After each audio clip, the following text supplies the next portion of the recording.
well before CPEC. And Terbela Dam is a very, very fine example of that. Now, over the past decade, as a former banker and who has also been involved in some of these financings, I can mention some of the numbers, because China has invested over $20 billion in planned energy projects and therefore transforming the energy landscape of Pakistan. CPEC projects have created 9,000 megawatts of power supply, development of 2 coal mines, and first 4,000 megawatt HVDC transmission line. Investment in IPPs by Chinese companies is the largest investment. It's a very, very important data point.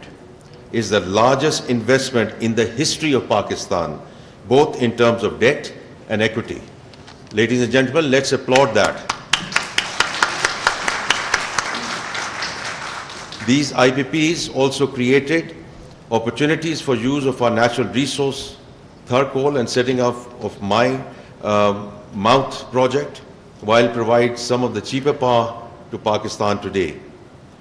These IPPs also open doors for new roles and new classes of investors, largest Chinese SOEs with billions of dollars of assets, coupled with new structures in terms of project financing backed by Sinosure.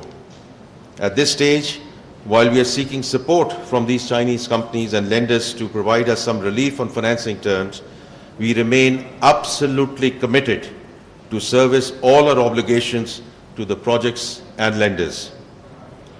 Now, Chinese IPPs, as we all know, are most diverse and largest investors in Pakistan. Energy sector, with investments in hydel, there's investment in wind, there's investment in solar, of course fossil fuel is there, and as Minister Tara just mentioned, is going to be an important enabler for executing CPEC Phase 2. CPEC Phase 1 was all about creating the infrastructure, and Phase 2 was always about monetizing that infrastructure to create the exportable surplus for Pakistan. Unfortunately, we missed a few years during this whole transition plan, but under Prime Minister Shehbaz Sharif and his leadership and his cabinet, with the President right behind it, with the Chief of Army Staff right behind it, we are very committed in terms of taking CPEC Phase 2 forward, which is all about B2B. Now, I'll just take, I know I was allotted three minutes, so I've gone a bit over that, but I just picked up this report. I've just seen that. And therefore, I just want to mention a couple of things which I saw in this report as I flicked through it. So some of the pain points which have been mentioned by the companies here in Pakistan, one can relate to that. So I've just picked up a little over 50%, where that threshold is 50%. I've just picked up those points where these pain points are there. Lack of policy continuity, instability of PKR exchange rate, difficult in FX remittance due to FX control, high security risks and high security inputs, low administrative efficiency.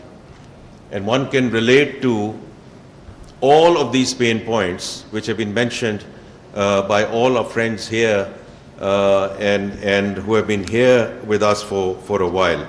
Now, what I can say, as we have moved towards macroeconomic stability, that and as you've seen in the last 12 to 14 months, the exchange rate have been stable. The foreign exchange reserve in the next 2 weeks will touch $11 billion, which means we are going to get to roughly 2.5 months of import cover. The global standard and global good standard is 3 months of import cover. Now, ladies and gentlemen, we are coming from where we were in 2 weeks of import cover. So we've moved in the right direction.